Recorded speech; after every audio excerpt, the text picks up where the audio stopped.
This site, it's what divides the river from the old town. It was framed to us quite clearly that arguably this was the gateway to China. It was a connection point that connected new China to old China.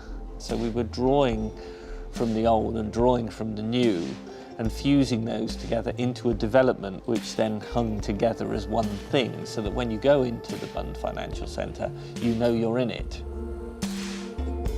Foster & Partners and my studio have been interested in the larger scale, but also understanding the implications at the human, the experience scale.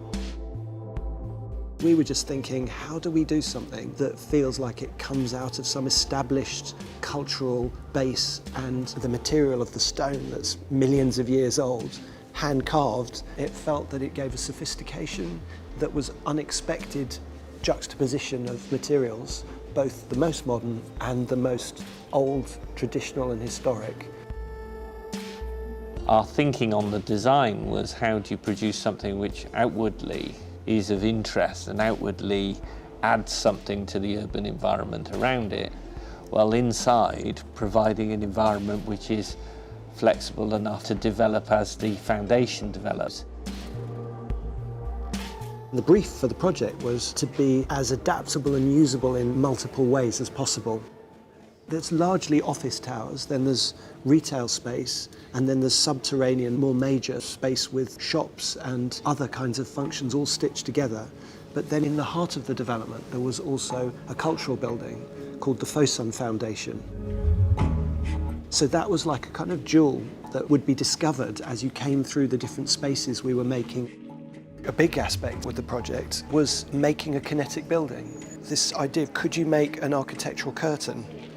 And if you could, then you could have a curtain that you could open up to the square or close down and open up to the river. They can overlap and create extraordinary optical effects. You can do things in China which you couldn't do elsewhere. So it was possible to go out and find people who would make you a bespoke track to carry this sort of curtain, and it was possible to look at how materials are bent and folded and how we could achieve the aesthetic effects we were trying to achieve.